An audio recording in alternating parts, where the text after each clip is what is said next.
Hi friends, இன்றைக்கி துளசி மணி கிச்சனில் ஸ்பைஸியாக ஒரு சிக்கன் கிரேவி பார்க்கலாம். இப்போ சிக்கன் கிரேவி செய்கிறதுக்கு ஒரு வானிலையில் 2 ஸ்பூன் கிட்ட எண்ணெய் சேர்த்துட்டு அதில் 1 ஸ்பூன் மிளகு, 1 ஸ்பூன் சீரகம், 1 ஸ்பூன் பெருஞ்சீரகம் சேர்த்து பொரிய வச்சுட்டு 7 சின்ன வெங்காயம், ஒரு தக்காளி, ஒரு கைப்பிடி அளவுக்கு கருவேப்பிலை சேர்த்து வதக்கி தட்டில் எடுத்து வச்சுக்கலாம். அப்போ கொஞ்சம் எண்ணெய் சேர்த்துட்டு 2 பட்டை, 2 கிராம்பு, 2 ஏலக்காய், 1 ஸ்பூன் சோம்பு சேர்த்து பொரிய வச்சுக்கலாம். பொரிஞ்சதும் அதில் கட் பண்ணி வச்சுருக்க வெங்காயம், கொஞ்சம் கருவேப்பிலை சேர்த்து லைட்டாக வதக்கிட்டு இப்போ சிக்கன் பீசஸை சேர்த்துக்கலாம். சிக்கனை சேர்த்துட்டு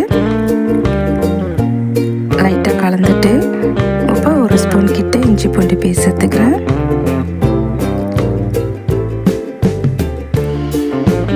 இப்போ மசாலாலாம் சேர்த்துக்கலாம்.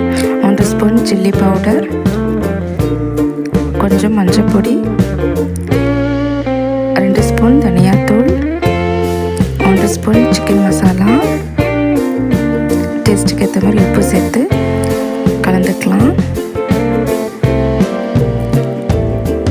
உப்பு நல்லா கலந்துட்டு இப்போ அரைச்சி வச்சுருக்க இந்த மசாலாவை சேர்த்துக்கிறேன்.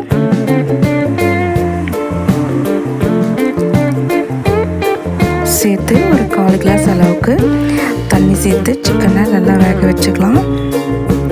மிளகு, சீரகம், பெருஞ்சீரகம், சின்ன வெங்காயம்லாம் அரைச்சி சேர்த்ததுனால ரொம்ப டேஸ்ட்டாக இருக்கும். சாம்பார் சாதம், ரசம் சாதம், பிரியாணி எல்லாத்துக்குமே அட்டகாசமாக இருக்கும் இந்த சிக்கன் கிரேவி.